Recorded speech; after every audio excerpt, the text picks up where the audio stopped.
नमस्कार. आपण आता अखिल भारतीय प्रश्नमंजुषा स्पर्धा 2025 याच्याबद्दल संक्षिप्त माहिती घेणार आहोत. ही परीक्षा ही खरं तर प्रश्नमंजुषा आहे. ही 3 टप्प्यात घेणार आहोत.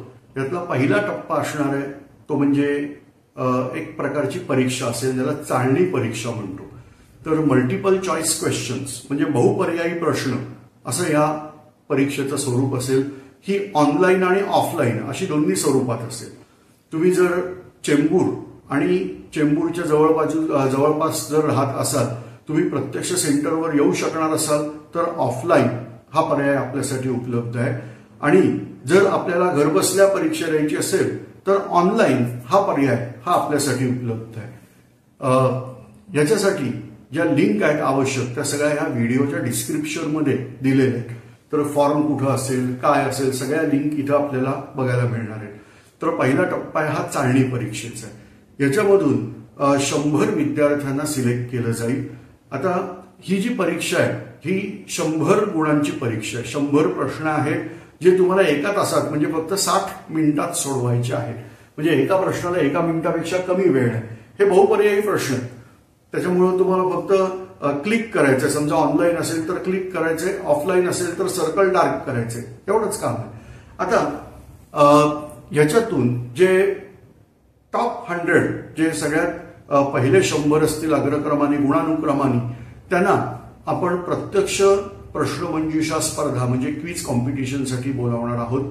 जी मुलं, कारण ही जी स्पर्धा आहे ही 7वी, 8वी आणि 9वीच्या विद्यार्थ्यांसाठी आहे.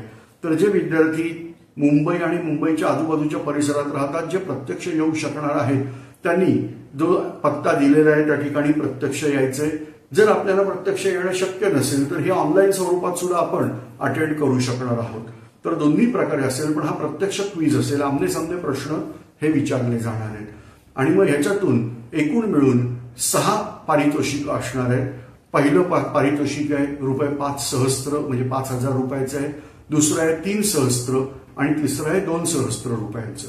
याखेरीज 3 उत्तेजनार्थ पारितोषिक आहेत, प्रत्येकी 1 सहस्त्र रुपयांची. तर अशा रीतीने आपल्याला या ठिकाणी ही पारितोषिक आहेत. पण या व्यतिरिक्त जितक्या विद्यार्थ्यांनी स्पर्धेत सहभाग घेतलेला आहे, मी नोंदवलेला म्हणत नाहीये, तिथं स्पर्धेत सहभागी झालं पाहिजे. जर स्पर्धेत सहभागी झाला असाल तर प्रत्येकाला सहभाग प्रमाणपत्र हे देण्यात येईल. तर या सगळ्यासाठी आपण इथं जे डिस्क्रिप्शनमध्ये जे लिंक दिलेले आहेत, दुवे दिलेले आहेत, त्यांना क्लिक करायचे. मूळ हा परीक्षा ही जी प्रश्नमंजुषा स्पर्धा आहे किंवा परीक्षा आहे, हे घेण्यामागचं प्रयोजन काय?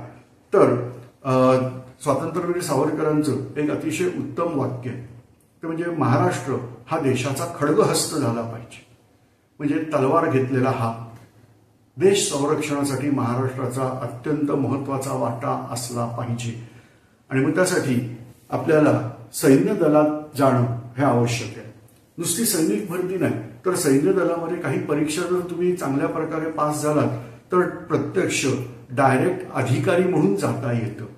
त्या 2 परीक्षांची नावं सांगतो. एकाचं नाव आहे एनडीए एंट्रन्स आणि दुसरीचं नाव आहे सीडीएस. खरं तर सीडीएस ही एनडीए झाल्यानंतरच द्यायची असते, परंतु एनडीए मध्ये जर प्रवेश मिळाला तर त्यासारखी चांगली गोष्ट नाही. नॅशनल डिफेन्स अकॅडमी, राष्ट्रीय संरक्षण प्रबोधिनी म्हणून आहे, ही पुण्याला आहे, खडकवासला इथं. तर या ठिकाणी आपल्याला जायची संधी मिळते. तर अशा ज्या परीक्षा आहेत यांची आपल्याला माहिती व्हावी आणि ह्या परीक्षा देण्यासाठी लहान वयापासूनच आपण उद्युक्त व्हावं, त्या दृष्टीने आपले प्रयत्न सुरू करावेत. तर ह्या दृष्टीने आपण हा एक सामाजिक उपक्रम हा हाती घेतलेला आहे. जर आपल्याला ह्या प्रकारातल्या अभ्यासक्रमाची गोडी लागली तर मुंबईमध्ये दादरला स्वातंत्र्यवीर सावरकर राष्ट्रीय स्मारक म्हणून मोठी इमारत आहे. तर इथे हे वर्ग चालवले जातात. सावरकर IAS स्टडी सर्कल या नावाने आपली युट्यूब वाहिनी पण आहे. युट्यूब वाहिनीवरून हे सगळं मार्गदर्शन निःशुल्क हे केलं जातं. तर या ठिकाणी आपण यावं. स्पर्धेमध्ये आपण स्वतः तर सहभागी व्हावंच, पण आपले मित्रमैत्रिणी, नातलग जे या वयोगटात बसणारे आहेत, ह्या सगळ्यांना सहभागी होण्यासाठी आपण नक्की आमंत्रित करावं.